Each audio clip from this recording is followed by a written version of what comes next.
নমস্কার আপনাদের। আমাদের দক্ষিণেশ্বর আদ্যাপীঠ বেলুড় মঠের দ্বিতীয় পর্বে আপনাদের স্বাগতম। সেদিন আমাদের আদ্যাপীঠ দর্শনের পর পরবর্তী গন্তব্য ছিল বেলুড় মঠ। আমরা দক্ষিণেশ্বর থেকে লঞ্চে করে গিয়েছিলাম বেলুড় মঠে। আমরা এখন যেখানে রয়েছি সেটা আমার পুরনো school, sister Nivedita child school. কিন্তু এই জায়গাটার একটি বিশেষত্ব আছে, সেটা আপনাদের বলছি আমি। দক্ষিণেশ্বর সিংহদ্বার ঢোকার আগে যে রাস্তাটি বাঁ হাতে চলে যাচ্ছে লঞ্চ ঘাটের দিকে, সেই পথে কিছু দূর এগোলেই ডান হাতে পড়বে এই মন্দিরটি। এটিকে মহামণ্ডল মঠ হিসেবেও অনেকে চেনে।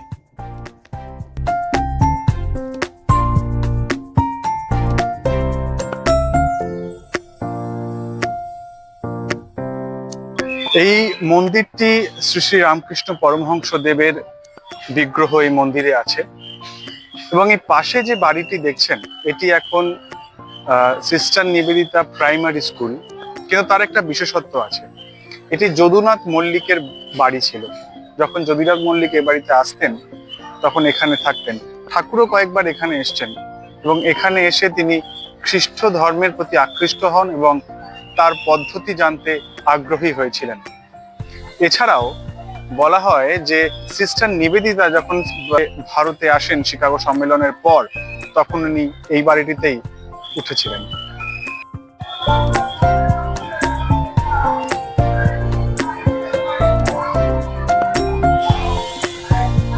অভূতপূর্ব। দক্ষিণেশ্বর থেকে বেলুড় মঠ যেতে আপনি পশ্চিমবঙ্গ পরিবহন সেবার জেটি থেকে লঞ্চ ধরতে পারেন এবং সেটি করে বেলুড় মঠ যেতে পারেন। এটাই সবচেয়ে সহজ উপায় দক্ষিণেশ্বর থেকে বেলুড় মঠ যাওয়া। এটি ওয়েস্ট বেঙ্গল ট্রান্সপোর্ট কর্পোরেশনের ফেরিঘাট। সেদিন আমরা বেলুড় মঠ যাওয়ার জন্য এখান থেকেই লঞ্চে উঠে পড়েছিলাম। গঙ্গাবক্ষে ফেরিঘাট থেকে লঞ্চ অবধি এই লম্বা র্যাম্পটিতে হেঁটে যাওয়াটাই একটি অন্যরকম অভিজ্ঞতা।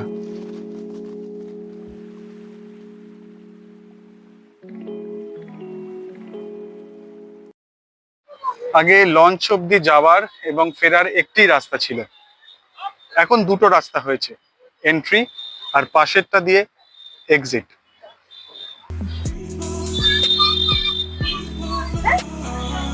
চলো চলো।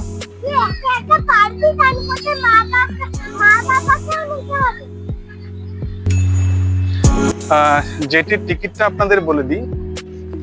টিকিট প্রত্যেক জনের জন্য 11 টাকা করে। আমরা 3 জন, তাই 33 টাকা লেগেছে।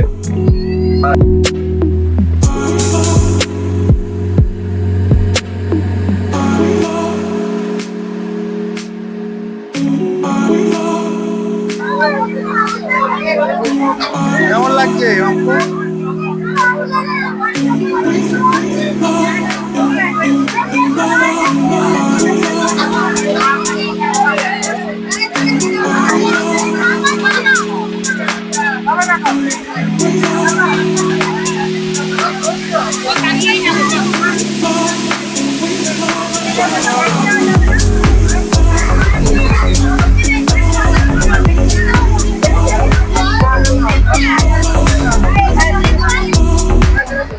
লঞ্চ ছেড়ে দিল, দেখুন একবার অবস্থা।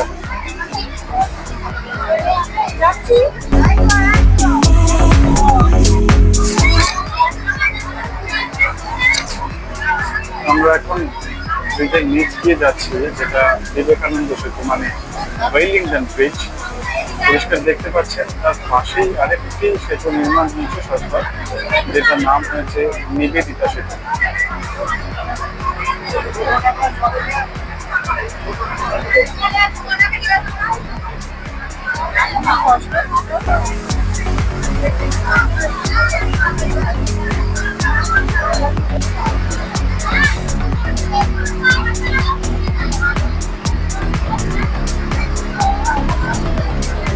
গঙ্গার এই অংশে এক তীরে রয়েছে কলকাতা, অন্য তীরে হাওড়া। গঙ্গাপথে এই ভ্রমণে দুই তীর ধরে চোখে পড়ে অসংখ্য ছোট বড় মন্দির ও ঘাট। যার মধ্যে কিছু নবনির্মিত, কিছু প্রাচীন, আবার কিছু তার অস্তিত্ব ধরে রেখেছে ধ্বংসাবশেষে, যা মনে করিয়ে দেয় এই আমরা আধুনিক সভ্যতা ও ইতিহাস এই দুয়ের সাথে অঙ্গাঙ্গিকভাবে যুক্ত।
এইরকম প্রত্যেকটি লঞ্চেই ধরার জন্য সেফটি হ্যান্ডেল, লাইফ টিউব এবং লাইফ জ্যাকেট রয়েছে।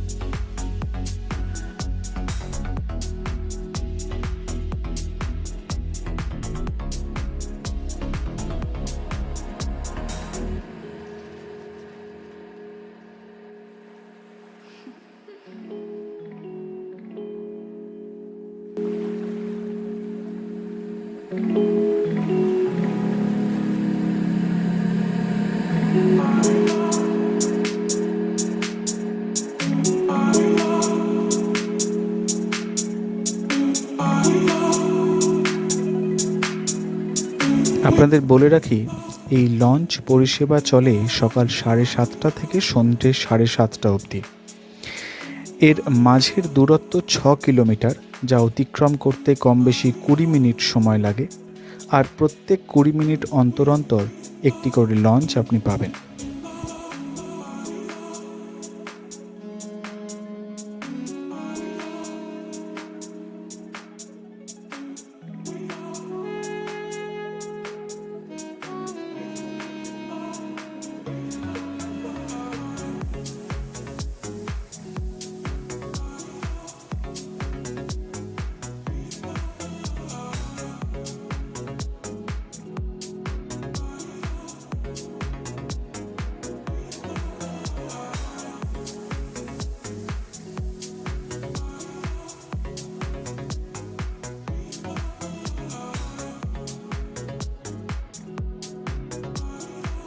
মঠের প্রবেশের ঠিক পূর্বে একটি মসজিদ চোখে পড়ে।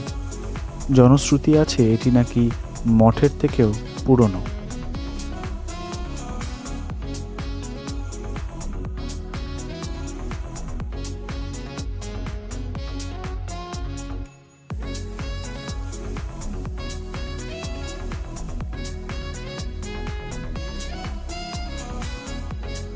বেলুড় মঠে প্রবেশের ঠিক আগেই চোখে পড়বে এই মানচিত্র, যা আপনাকে সমস্ত দর্শনীয় স্থানের অবস্থান বলে দেবে। বেলুড় মঠ। বেলুড় মঠ হল শ্রীরামকৃষ্ণ পরমহংসের প্রধান শিষ্য স্বামী বিবেকানন্দ কর্তৃক প্রতিষ্ঠিত রামকৃষ্ণ মঠ ও মিশনের প্রধান কার্যালয়। ভারতের পশ্চিমবঙ্গ রাজ্যের হাওড়া শহরের বেলুর অঞ্চলে হুগলি নদীর পশ্চিম পাড়ে অবস্থিত বেলুর মঠ। মন্দিরটি হিন্দু, ইসলামী, বৌদ্ধ, খ্রিস্টান স্থাপত্যের মিশ্রণে নির্মিত একটি গুরুত্বপূর্ণ স্থাপত্য নিদর্শন। 40 একর জমির উপর অবস্থিত মূল মঠ প্রাঙ্গণে রামকৃষ্ণ পরমহংস, সারদা দেবী, স্বামী বিবেকানন্দের দেহাবশেষের উপর অবস্থিত মন্দির ও রামকৃষ্ণ মিশনের সদর কার্যালয় হল এটি। এছাড়াও স্বামী ব্রহ্মানন্দ মন্দির, রামকৃষ্ণ মঠ ও মিশনের ইতিহাসকে তুলে ধরার লক্ষ্যে একটি সংগ্রহশালাও এখানে স্থাপিত হয়েছে। বেলুর মঠ সন্নিহিত একটি প্রাঙ্গণে গড়ে উঠেছে রামকৃষ্ণ মিশন। এই স্থানটিতে স্বামী বিবেকানন্দ দেহের নশ্বর দেহকে দাহ করা হয়। স্বামীজি যখন কলম্বো থেকে ফিরে এলেন, ফিরে আসার পরই তিনি দুটি আশ্রম স্থাপন করেছিলেন, একটি আলমোড়াতে আর একটি কলকাতা থেকে একটু দূরে বেলুর মঠে। এই মঠ দুটি স্থাপনের প্রাথমিক উদ্দেশ্য ছিল রামকৃষ্ণ মিশনে যোগদানে ইচ্ছুক যুবকদের গ্রহণ ও প্রশিক্ষণ এবং তাদের মিশনের কাজকর্মে উপযুক্ত করে তোলা। এই বছরেই দুর্ভিক্ষের সময় জনসেবায় মাধ্যমে মিশনের কাজের সূচনা হয়।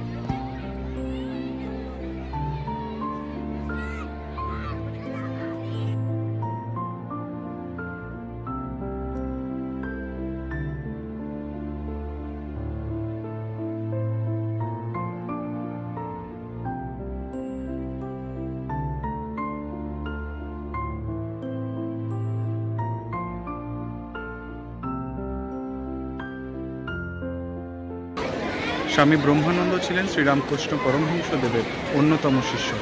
তার মৃত্যুর পর তার দেহ এখানেই অগ্নিসংযোগ করা হয়।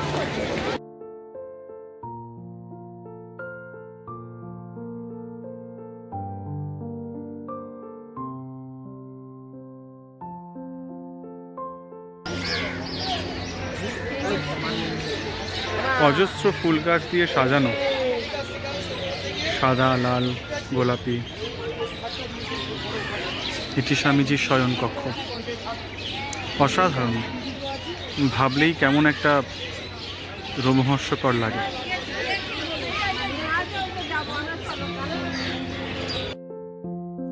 অজস্র পাখির ডাক, শীতল গাছের ছায়া আর গঙ্গার ঠান্ডা বাতাস ধ্যান, মনোসংযোগ এবং মানসিক শান্তি গড়ে তোলার পরিবেশ করে তুলেছে ক্রমশ।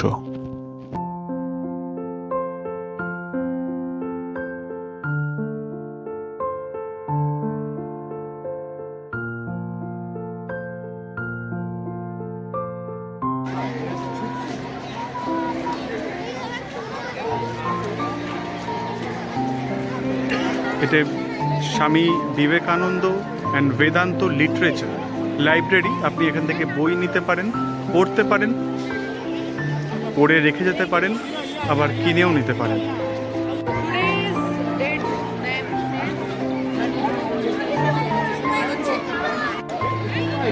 এখানে প্রচুর পার্কিংয়ের জায়গা রয়েছে, পানীয় জলের ব্যবস্থা রয়েছে এবং পাবলিক টয়লেট রয়েছে। সুতরাং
এটি হচ্ছে রামকৃষ্ণ সংগ্রহ মন্দির, মানে মিউজিয়াম। এখন বন্ধ আছে, ভেতরে ক্যামেরা অ্যালাউ নেই। আপনারা চাইলে এটাও দেখে নিতে পারেন। মিনার্ভা থিয়েটারে সারদা দেবীর আশীর্বাদ প্রাপ্তা অভিনেত্রী নীরদা সুন্দরী। Minerva theatre.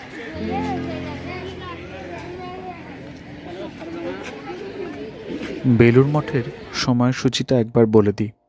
বেলুড় মঠ খোলে ভোর 6:30টায়, বন্ধ হয় বেলা 11:30।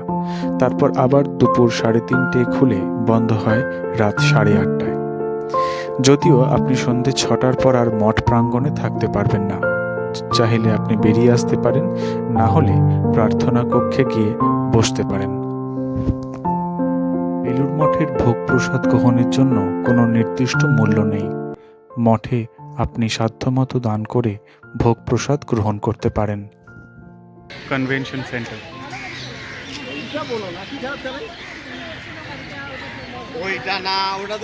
আপনারা লক্ষ্য করেছেন যে বেলুড় মঠের বা রামকৃষ্ণ সংঘের এই যে কালার, সমস্ত বিল্ডিংয়ের একই কালার, এবং এই কালারটা খুবই শান্ত। আমার তো খুব নির্মল, খুব শান্ত একটা কালার মনে হয়। Yogananda reception centre.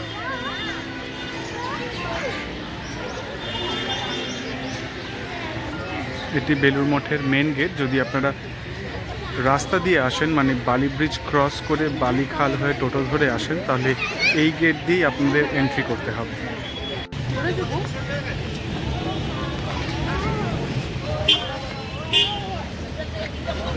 Ramakrishna mission.